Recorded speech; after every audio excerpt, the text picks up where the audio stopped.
Hello বন্ধুরা, good morning. আমি সঙ্গীতা। আমার নতুন আরও একটি ঝলমলে ব্লগে তোমাদেরকে অনেক অনেক ওয়েলকাম আর ভালোবাসা।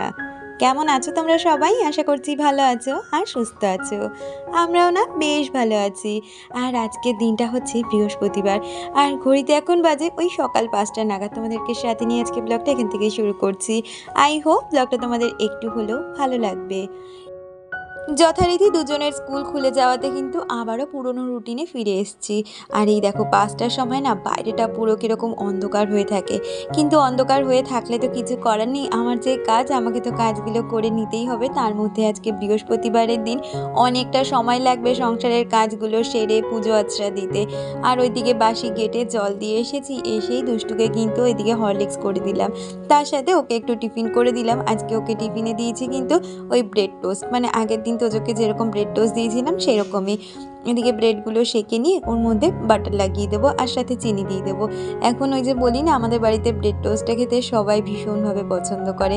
আর এই দেখো ওর টিফিন কিন্তু রেডি। ওকে তো আর এখন দিয়ে আসার ব্যাপার নেই, ওকে সমস্ত কিছু গুছিয়ে দিয়ে ওর চুলটা বেঁধে দিলে ও কিন্তু রেডি হয়ে সাইকেল নিয়ে বেরিয়ে যায়। আর তারপরেই বাকি কাজ যেগুলো থাকে সেগুলো আমি একটার পর একটা করে নিই। আমাকে হীরা খান কমেন্ট করেছে, সে লিখেছে, শুরু থেকে শেষ পর্যন্ত সাথে ছিলাম, সব মিলিয়ে খুব ভালো লাগলো দিদি। থ্যাংক ইউ সো মাচ হীরা। আশা করব তুমি আমার চলার পথে সবসময় এইভাবে থাকবে। আর ওইদিকে দুষ্টু কিন্তু স্কুলে চলে গেছে, আর এদিকে কিন্তু আমি বাকি কাজগুলো সেরে নিয়েছি। ওই যে বললাম এখন তো মানে দিনটা ছোট হয়ে গেছে, তাই সংসারের কাজগুলো যখন আমাকে একা হাতেই করে নিতে হবে, তাই নিজের সুবিধে মতন সময় অ্যাডজাস্ট করে কিন্তু কাজগুলো সেরে নিই। আর কলের জল আস্তে আস্তে সেই যে 6:30 বেজে যায়, তাই ওই সময়টার মধ্যে মোটামুটি হাতে তো আমার আধ ঘন্টা মতন সময় থাকে। সেই সময় এই কাজগুলো করে নিই, মানে এই ঘরটা পরিষ্কার করা, যে জামা কাপড়গুলো থাকে বিছানাটা গুছিয়ে নেওয়া, আর তারপরে এই ঘরটা ঝাড় দিয়ে উঠোনটা ঝাড় দিয়ে স্নানে চলে যাব। আমাকে রিয়া মণ্ডল কমেন্ট করেছে, সে লিখেছে, প্যান্টগুলো খুব সুন্দর হয়েছে, কিন্তু তুমি আমার কমেন্টটা পড়লে না কেন? হ্যাঁ, আগের দিন তোমার কমেন্টটা স্কিপ করে গেছিলাম, আজকে পড়ে দিচ্ছি। আচ্ছা, তুমি তোমার গোল্ড কালেকশান দেখিও। আমার গোল্ড কালেকশান চেষ্টা করব দেখানোর। আর তুমি আগের দিন কমেন্ট করেছিলে, তুমি লিখেছিলে ভালো লাগলো রান্নাগুলো, সত্যি তোমার ভিডিওগুলো দেখতে খুব ভালো লাগে। আচ্ছা, এবার পুজোতে কি শাড়ি নিলে প্লিজ দেখিও। আমি জানো তো এবার পুজোতে বলতে গেলে একটাই শাড়ি নিয়েছি, সেটা তোমাদের সাথে কিন্তু আমি একটা কমিউনিটি পোস্টে শেয়ার করেছিলাম পিঙ্ক কালারের, যেটা আমি সারা পুজোতে পরিনি, সেটা আমি ভাইফোঁটার দিনকে পরেছিলাম। আমি একদিন তোমাকে দেখিয়ে দেবো যে আমি কি শাড়ি নিয়েছিলাম। আসলে কি বলো তো, শাড়িটা সচরাচর সেইভাবে পরা হয় না তো। আর আগের বছর অবধি বলতে পারো আমি নিজেও যেরকম শাড়ি কিনতাম, সাথে আমার মা কিন্তু প্রতি বছর একটা শাড়ি দিত। এখন তো সেই মানুষটা কমে গেছে।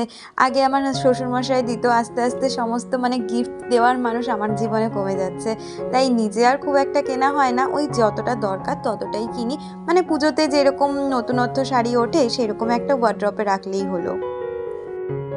আর কথা বলতে বলতে এই ঘরে যে টুকটাক জামা কাপড়গুলো ছিল সেগুলো কিন্তু একটার পর একটা গুছিয়ে নিয়েছি, সাথে এদিকে বিছানাটাকেও কিন্তু সুন্দরভাবে ঝেড়ে পরিষ্কার করে নিচ্ছি। আর সকাল করে কিন্তু এই ঘরটা যদি আমার পরিষ্কার হয়ে যায়, আমার কিন্তু অনেকটা কাজই এগিয়ে যায়। তারপরে ওই যে বললাম যথারীতি ঘরটা ঝাড় দিয়ে উঠোন ঝাড় দিয়ে স্নানে চলে যাব, স্নান সেরে পুজো সেরে তারপরে আমার ঘরটা পরিষ্কার করে নেব। আর এইরকমই কিন্তু একটার পর একটা কাজ আমি গুছিয়ে করি, যার জন্য এই ছোট দিনেও কিন্তু আমি সংসারের কাজগুলো ঠিক সময় মতন করে নিজেকেও টাইম দিতে পারি। আমাকে হাউসওয়াইফ কৃষ্ণা চ্যানেল থেকে কৃষ্ণা কমেন্ট করেছে, সে লিখেছে, খুব সুন্দর হয়েছে দিদিভাই ভিডিওটা, আমার পরিবারে এসো, আমিও তোমার পাশে আছি। থ্যাংক ইউ সো মাচ, এইভাবেই পাশে থেকো, নিশ্চয়ই তোমার পরিবারে আমি যাব। আর ঝিলি লিখেছো, তোমার প্যান্টগুলো খুব সুন্দর হয়েছে। Thank you ঝিলি। হ্যাঁ গো, কী বলো তো, এখন তো নাইটিটা অনেকটাই পরা কমিয়ে দিয়েছি। আগে যেমন সচরাচর সব সময় নাইটি পরতাম, এখন না অত একটা নাইটি পরি না।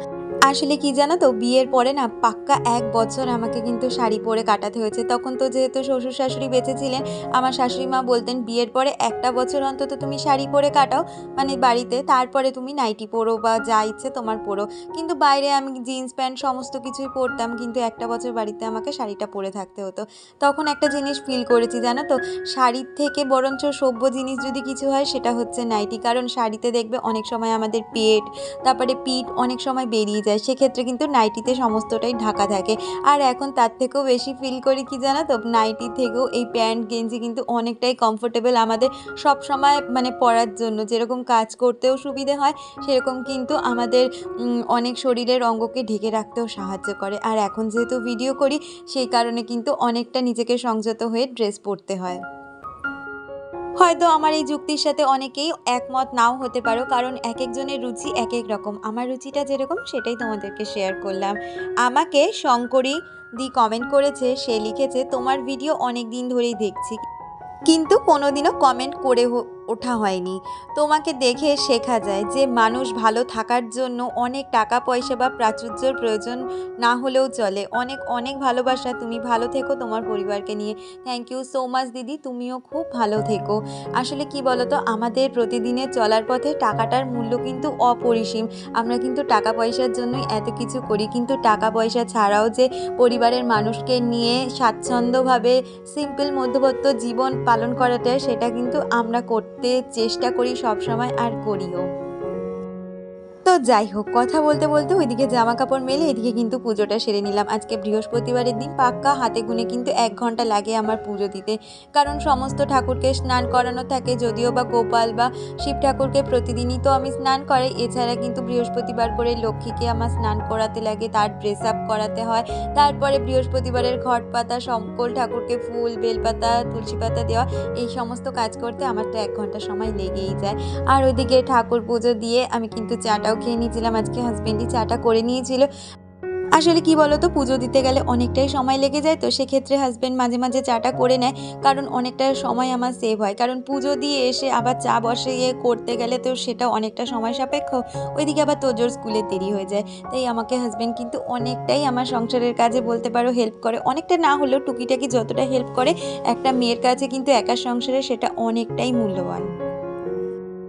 আর আজকে জানো তো কি হয়েছে, আজকে আর মানে পুজো দিয়ে চা খেয়ে আর সময় পাইনি হাতে, তাই তোজোকে স্কুলে ছেড়ে এসে বাজার সেরে এসে কিন্তু এই বিছানাটা তুলে নিচ্ছি। আর বিছানা তোলার সময় মনে হলো বিছানার চাদরটাও একটু চেঞ্জ করে দিই, সাথে বিছানার মানে বালিশের যে কভারগুলো সেগুলো কিন্তু চেঞ্জ করে দিয়েছি।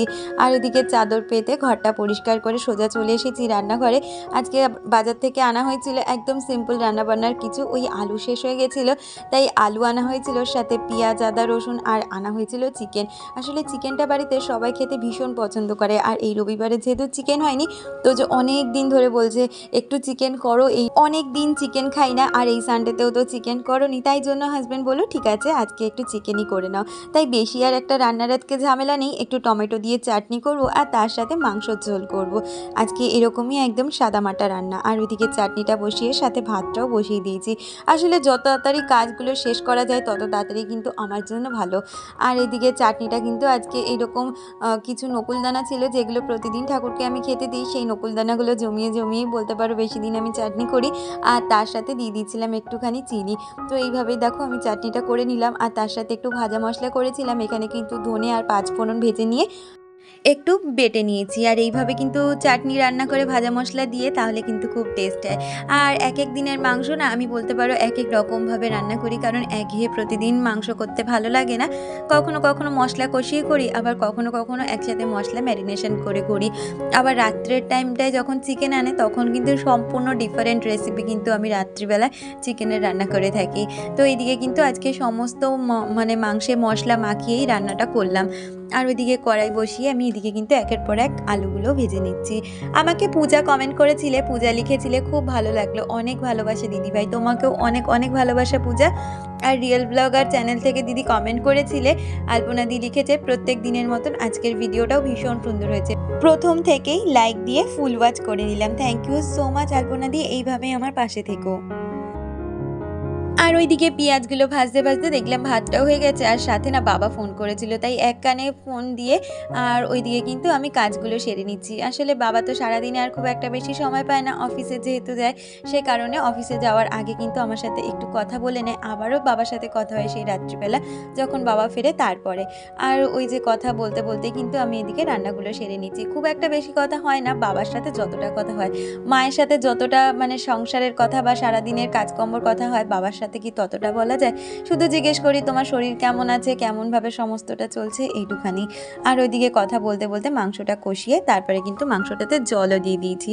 আর তারপর একটা মানে দুটো কাঁচা লঙ্কা দিয়ে একটু ভালো করে চাপা ঢাকা দিয়ে রান্নাটা করে নিয়েছিলাম, সাথে তাতে মাংসটাও সুসিদ্ধ হয়ে গেছে আর সাথে আলুগুলোও সিদ্ধ হয়ে গেছে। আমাকে বংবিশ্ব কমেন্ট করেছিল, সে লিখেছে খুব ভালো লাগলো ভিডিওটা, থ্যাংক ইউ সো মাচ। আর সুপর্ণা লিখেছিল খুব ভালো লাগলো, থ্যাংক ইউ সুপর্ণা। তোমরা এইভাবেই আমার চলার পথে সব সময় থেকো। আর এইদিকে দেখো রান্নাবান্না তো শেষ হয়ে গেছে, সাথে এখন রান্নাঘরটাকেও ভালো করে পরিষ্কার করে নিচ্ছি। আর এই করতে করতে না দেখলাম দুষ্টুও চলে এসেছে। আসলে মাংসটা আমি সিদ্ধ হতে বসিয়ে দিয়ে তারপরে কিন্তু আমি ওইদিকে ভয়েসের কাজটা করে নিচ্ছিলাম, তার মধ্যে তো অনেকটা সময় হয়ে গেছে। তাই দুষ্টু চলে এসে দেখেছে ভিডিও হচ্ছে, তাই একটু মুখটা দেখিয়ে দিয়ে গেল। আর মিতালি দি আমাকে কমেন্ট করেছে, মিতালি দি লিখেছে খুব ভালো লাগলো তোমার ভিডিওটা, দেখতে আমার খুব ভালো লাগে। আর তোজোকে অনেক দিন পরে দেখে কিন্তু খুব ভালো লাগলো। ভালো থেকো, ভালোবাসা নিও, তুমিও খুব ভালো থেকো দিদি, থ্যাংক ইউ সো মাচ এইভাবে পাশে থাকার জন্য।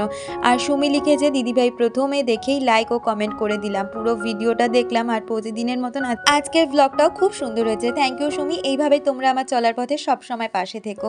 আর খুব স্পিডের সাথে আজকে ভয়েস ওভারটা দিচ্ছি, কারণ প্রতিদিন এমন হয় কি মানে একটা ভিডিওর মধ্যে তোমাদের সকলের কমেন্ট পড়াও হয় না আর নামও নেওয়া হয় না, এই জন্য দেখেছি অনেকেই মাঝে মধ্যে রাগ করে। তাই চেষ্টা করি আমার ভিডিওটার মধ্যে আমার কথা মানে আমার গল্পের সাথে সাথে তোমাদের নাম আর তোমাদের কমেন্টগুলো পড়ে দেওয়ার। আর তৃষা আমাকে কমেন্ট করেছিলে, সে লিখেছে দিদিভাই তোমার বাড়ি কোথায়, আর তোমার ভিডিও খুব সুন্দর হয় তৃষা। আমার বাড়ি হচ্ছে সোদপুর। আর থ্যাংক ইউ সো মাচ আমার ভিডিওটা দেখার জন্য। এইভাবেই আমার চলার পথে সব সময় থেকো। আর এদিকে কথা বলতে বলতে দেখো আমি কিন্তু রান্নাঘরের সমস্ত কাজ সেরে নিয়েছি, সাথে রান্নাঘরটাকেও ভালো করে পরিষ্কার করে মানে মুছে নিচ্ছি। ওইদিকে তো কাউন্টার টপের সমস্ত কাজ হয়ে গেছে, সাথে ঘরটাও মুছে নিলাম। আর মাঝে কিন্তু অনেকটা সময় কাটিয়েছি, তোজোকে এনেছি, লাঞ্চ করে আজকের ভিডিওটা শেষ করছি। দেখা হচ্ছে পরবর্তী ভিডিওর সাথে, ততক্ষণ তোমরা ভালো থেকো, সুস্থ থেকো।